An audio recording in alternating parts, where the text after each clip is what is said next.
Hello అండి, I'm doctor Keerthi, fertility expert, 49 hospital Vizag branch నుంచి మాట్లాడుతున్నాను.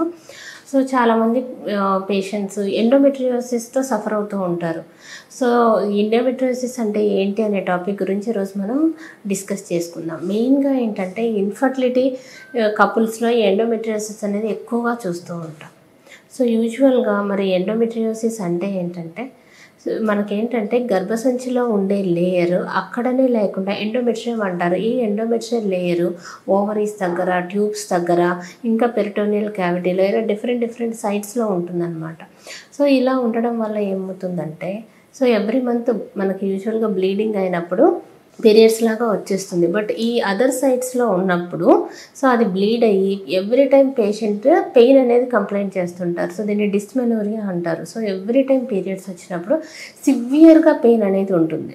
సో ఈ ఎండోమెట్రియోసిస్ డిసీజ్తో బాధపడే వాళ్ళలో మెయిన్ కంప్లైంట్ ఇలా డిస్మెనోరియా ఒకటి ఉంటుంది. సో పీరియడ్స్ వచ్చే టైంలో ఇలా పెయిన్ అనేది ఉంటుంది. ఇంకొకటి ఏంటంటే ఇన్ఫర్టిలిటీ. సో ఈ ఇన్ఫర్టిలిటీ ఎందుకు వస్తుంది అంటే చాలామందికి ఓవరీస్లో ఇలాంటి ఎండోమెట్రియం, అదర్ ఎక్టోపిక్ ఎండోమెట్రియం ఉన్నప్పుడు ఎండోమెట్రియల్ సిస్ట్లు అనేవి ఫామ్ అవుతూ ఉంటాయి. సో ఈ విధంగా ఎండోమెట్రియల్ సిస్ట్లు ఉన్నప్పుడు ఏమవుతుందంటే చుట్టుపక్కల ఉన్న ఎగ్స్లో కౌంట్ కొంతమందికి తగ్గుతుంది, అంటే క్వాలిటీ ఆఫ్ ద ఎగ్స్ కూడా తగ్గుతుంది. అండ్ దెన్ ఇంకా ఈ ట్యూబ్స్లో పెరిటోనియల్ క్యావిటీలో ఇలా ఉన్నప్పుడు ఏమవుతుందంటే ఆ ట్యూబో ఓవేరియన్ అనాటమీ అనేది డిస్టర్బ్ అవుతుంది.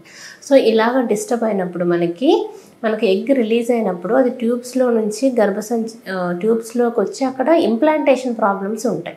సో ఈ విధంగా ఫస్ట్ ఎగ్ క్వాలిటీ తగ్గుతుంది. రెండో విషయం ఏంటంటే ఇంప్లాంటేషన్ ప్రాబ్లమ్స్ ఉంటాయి.